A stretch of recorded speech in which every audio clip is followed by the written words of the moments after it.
नमस्कार मंडळी. मला इथनं तक्रार आलेली होती.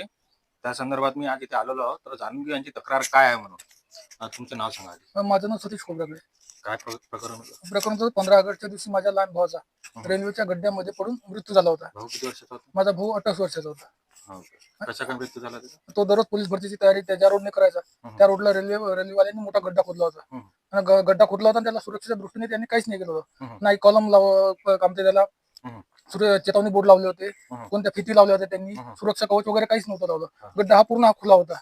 त्यांनी हे जाणून पूर्ण खुला ठेवल्यासारखा ठेवला की कोणी येऊन पडेल आणि ते मरून जाईल असं त्यांनी केलं. त्यांना जर वाटलं तर कोणी या गड्ड्यात पडून त्याचा जीव जाऊ शकतो, त्यांनी सुरक्षा व्यवस्थित केलं असतं. त्यांनी सुरक्षेच्या दृष्टीने काहीच नाही केलं. त्यांच्या निष्काळजीपणामुळे माझ्या लहान भावाचा जीव गेलेला आहे. त्याची तक्रार कुठे केली? मी याची तक्रार ग्रामीण पोलीस स्टेशन यवतमाळ इथे केली होती. तर ते म्हणत होते की ठीक आहे आम्ही बघतो, तुमची तक्रार दाखल करतो. पण मला 3-4 वेळा त्यांनी ग्रामीण पोलीस स्टेशन येथील ठाणेदारांनी 3-4 वेळा मला ग्रामीण पोलीस स्टेशन बोलावलं. पण माझी तक्रार अजूनपर्यंत दाखल करून घेतली नाही. मग त्याच्यावरती मी एसपी साहेबांना भेटलो. एसपी साहेब सरळ म्हणत होते तुझी तक्रार मी दाखल करत नाही. मग मी आयजी साहेबांना अमरावतीला जाऊन भेटलो. सर म्हटलं माझी तक्रार अजूनपर्यंत दाखल केली नाही, तर तुम्ही माझी तक्रार दाखल करायला लावा म्हटलं. तर आयजी साहेब म्हणतो की मी बघतो म्हणे.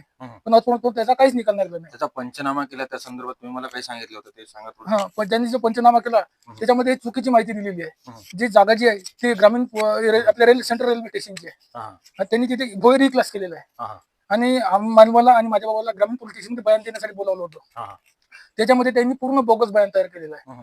मी आणि माझ्या बाबांनी दिलेलं बयान वेगळं आहे आणि ग्रामीण पोलीस स्टेशन यांनी तयार केलेलं बयान पूर्णतः वेगळं आहे. पूर्ण म्हणजे दिशाभूल करणारे बोगस बयान तयार केलेले आहे. आणि माझा भाऊ जो राहतो संदीप एकनाथ खोबरागडे, त्याने आजपर्यंत पोलीस स्टेशन तोंड नाही पाहिलं. त्याचं सुद्धा बोगस बयान ग्रामीण पोलीस स्टेशन यवतमाळ यांनी तयार केलेलं आहे. आता अशा बोगस बयान तयार करणाऱ्या पोलीस अधिकाऱ्यावर कारवाई झालीच पाहिजे. कारण की बोगस बयान का तयार केलं?